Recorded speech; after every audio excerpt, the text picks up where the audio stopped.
एक समय की बात है। शहर के पास एक छोटा सा गांव था, माधवपुर। माधवपुर गांव में महेश और कमलेश नाम के दो दोस्त रहा करते थे। दोनों ही एक ही स्कूल में पढ़ते थे। जहां महेश एक संपन्न परिवार में रहता था और सभी चीजों से संबंध था, तो वहीं कमलेश एक गरीब परिवार से आता था।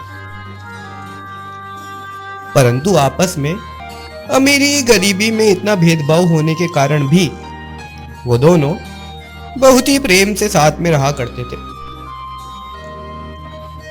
कमलेश के पिताजी सब्जी बेचने का काम करते थे और उसी से अपने घर का पालन पोषण किया करते थे। तो वहीं महेश के पिताजी एक अमीर सेठ थे और बहुत से खेत खलिहान भी थे। यार कमलेश, तेरी यूनिफॉर्म में तो जगह जगह छितरन लगे हुए हैं। तेरे पिताजी को बोलना कब तक ये खस्ता हाल ड्रेस पहनकर उपकुल आता रहेगा। मुझे मेरे पिताजी की हालत पता है। मैं उन पर कोई बोझ नहीं डालना चाहता। जैसे तैसे तो घर चल रहा है और जाने कहां से उधार लाकर मेरे विद्यालय की फीस भर रहे हैं। इसलिए मैंने इन सब चीज का तो सोचना ही छोड़ दिया। कमलेश की हालत देखकर महेश मन ही मन दुखी होता है और उसी की मदद करने का प्रण बना लेता है। शाम को महेश अपने पिताजी के पास जाता है। पिताजी, मेरी ड्रेस की सारी चमक खत्म हो गई है और तो और इसको लिए 6 महीने से अधिक हो गए। अब मुझे स्कूल में इस यूनिफॉर्म में नहीं जाना। आप मुझे नई यूनिफॉर्म दिला दीजिए ना। अरे बेटा, इतनी सी बात। मैं कल ही मोहन को भेजकर तेरे लिए नई यूनिफॉर्म मंगवा दूंगा। तू मेरा राजा बेटा है। इस तरह रहेगा तो लोग उससे ज्यादा मुझे कोसेंगे। अगले दिन ही धन सिंह अपने नौकर महेश को भेजकर नई यूनिफॉर्म मंगवा लेता है। ये ले बेटा तेरी यूनिफॉर्म। बाजार से मंगवानी पड़ी है। और कुछ भी चीज की जरूरत हो तो बता देना। तेरा बाप गांव का बहुत बड़ा धनवान है। महेश अगले दिन ही नई ड्रेस अपने बैग में रखकर विद्यालय चला जाता है। अरे भाई कमलेश, यहाँ आ, देख तेरे लिए मैं कुछ लेकर आया हूँ। ऐसा क्या लेकर आए हो बड़े भाई? जरा हमें भी तो बताओ। महेश नई ड्रेस की थैली कमलेश को पकड़ा देता है। ये ड्रेस मैंने मेरे पिताजी से मेरे लिए मंगवाई थी, पर मेरे पास तो ड्रेस है, वो भी नई की नई है। तू ये ड्रेस रख ले ताकि तेरे को भी मजाक नहीं बनाएगा। महेश, मुझे इन सब की कोई जरूरत नहीं है। मुझे ये चीजें रखना सही नहीं लगेगा। माफ करना भाई, पर मुझे इसे रखना बिल्कुल भी जायज नहीं लगता है। कमलेश एक बहुत ही खुददार बालक था।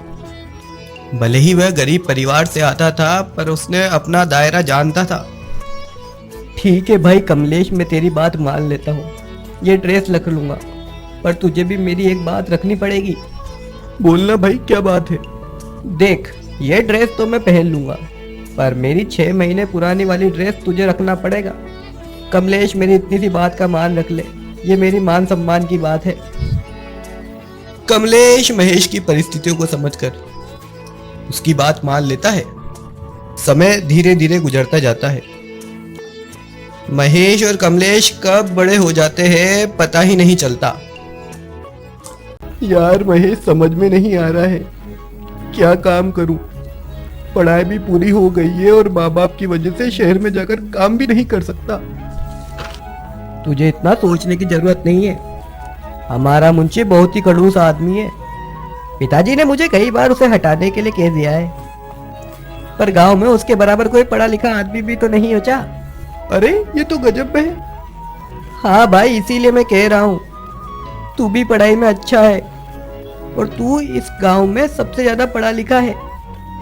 तू क्यों ना हमारे यहाँ मुंशी का काम कर लेता और हमारी सारी पूंजी का हिसाब भी रख लेना। मेरे से नहीं हो पाएगा महेश। ऊंच नीच होगी तो दोस्ती भी खराब हो जाएगी, उसमें ज्यादा नुकसान है। मुझे माफ कर दे, मैं लाला के पास ही काम कर लूंगा। उसने वैसे भी मुझे कल उसके थड़े पर बुलाया है। वो लाला उसके पास काम करेगा, बहुत ही चालाक आदमी है। तू जैसे सीधे साधे आदमी को तो वो कच्चा चबा जाएगा। रहने दे भाई, रहने दे। नौकरी तो करनी पड़ेगी ना, अब लाला के यहाँ करूं कि लाली के यहाँ कर लेने दे अब। अगले दिन की बात है। कमलेश सुबह ही लाला के थड़े पर पहुंच जाता है। कह रहा है कमलेश, तू बंटे का ही लड़का है ना? हाँ लाला जी, उन्हीं का बालक हूँ। तेरे बाप ने कल ही मेरे यहाँ आकर तेरी तरफदारी करी थी और तुझे लगाने की सिफारिश भी करी है। काम तो कर लेगा ना? अपने बाप का नाम तो नहीं डुबोएगा? चिंता मत करो लाला जी, जो भी बोलोगे, जैसा भी बोलोगे कर लूंगा। महीने का 700 रुपये मिलेगा। महीने की छुट्टी भी नहीं है क्योंकि काम बहुत सारा पड़ा है मेरे पास। लाला जी, इतने से रुपए में क्या होगा? महंगाई तो आसमान छूती जा रही है, और तो और पिताजी की तबीयत भी तो खराब रहती है। कितनी बार उनको मुझे अस्पताल ले जाना पड़ता है। कुछ तो रहम खाओ। ठीक है, अगर तू छुट्टी करेगा तो तेरी तनख्वाह से काट लूंगा। बेचारा कमलेश अपनी मजबूरी के कारण लाला के यहाँ काम करने की हारी भर देता है। अगले दिन से ही लाला कमलेश को दिन भर खेतों में कोलू की पेल की तरह रगड़ता है और 12 घंटे से अधिक समय तक काम करवाता है। लाला समझ चुका था कि बेचारा कमलेश परिस्थितियों के जाल में फंसा हुआ है और वो उससे कितना भी काम करा ले, वो उसको मना नहीं करेगा। अरे सोनू, ये कमलेश तो बहुत ही अच्छा आदमी निकला, बहुत ही मेहनती है। मुझे इसको कभी नहीं खोना चाहिए। हाँ यार लाला जी, इसको फंसाना तो बहुत मुश्किल है, पर सीधा है परंतु होशियार बहुत है।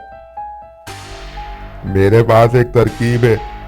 इस कमलेश के बच्चे को ऐसा फंसाऊंगा कि उसकी सारी जवानी मेरे यहाँ चाकरी करने में डूब जाएगी। अगले दिन की बात है। लाला कमलेश को एक बैग दे देता है। सुन कमलेश, इस बैग में बहुत सारा पैसा है। अपनी आगरा वाली पार्टी के खाते में इन पैसों को डलवाने के लिए जल्दी से जल्दी बैंक चला जा। कमलेश बैलगाड़ी में बैठकर बैंक की तरफ चला जाता है और थोड़ी ही देर में वह बैंक भी पहुंच जाता है। उधर जैसे ही कमलेश बैलगाड़ी से उतरता है, लाला का नौकर बैलगाड़ी से चुपचाप से पैसों से भरा थैला वहां से चुरा लेता है और वहां से निकल जाता है। जैसे ही कमलेश को थैला नहीं मिलता है, वो चौंक जाता है। अरे ये थैला कहाँ गया?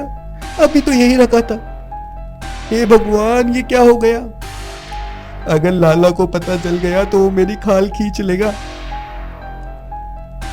कमलेश फटाफट पैसे गुमने की सारी बात लाला को बता देता है।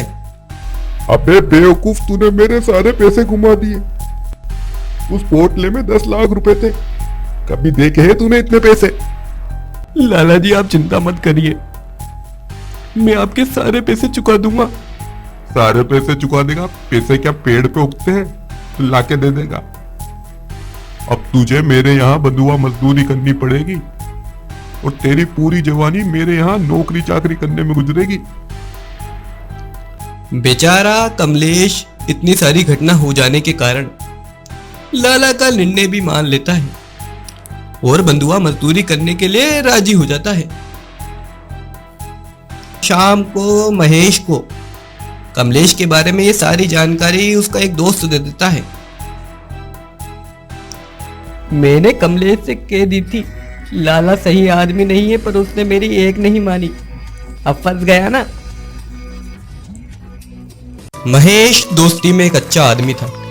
उसके पास पैसों की कोई कमी नहीं थी, इसलिए वो शाम को ही कमलेश के द्वारा खोए हुए पैसे चुकाने के लिए लाला के घर पर पहुंच जाता है। तभी वह खिड़की से लाला की बात सुनता है। मैंने कहा था ना सोनू तुझको कि इसकी पूरी जिंदगी मेरे यहाँ चाकरी करने में निकाल देगा। अब इतना पैसा तो कैसे चुकाएगा? सोनू पैसों से भरा थैला लाला को दे देता है और लाला उन पैसों को अपनी तिजोरी में रख देता है। उधर महेश को ये सारी बात समझ में आ जाती है।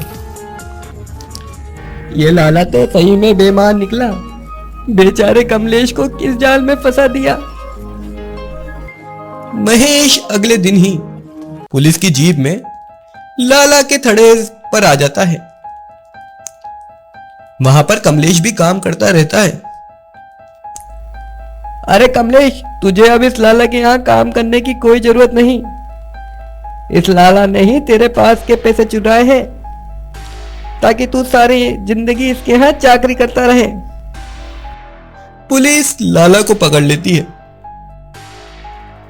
क्यों रे लाला, किसी मजबूर व्यक्ति का फायदा उठाकर उसको बंधुआ मजदूरी करवाता है? तू अब हमेशा जेल में चक्की पीसेगा। पुलिस लाला को उसके नौकर के साथ जीप में बैठाकर ले जाती है। भाई महेश, तेरा बहुत बहुत शुक्रिया। तू नहीं होता तो ये लाला मेरी जिंदगी को काला कर देता। तू मेरी जिंदगी में भगवान के समान है, भगवान के। तुझे अब इस लाला जैसे कि यहाँ कोई काम करने की जरूरत नहीं है। कल से ही तू मेरे यहाँ आकर मुंशी का काम करेगा और अब मुझे कुछ नहीं सुनने वाला। महेश की समझदारी से कमलेश को न्याय मिल जाता है और वो उसके साथ काम करने के लिए तैयार हो जाता है।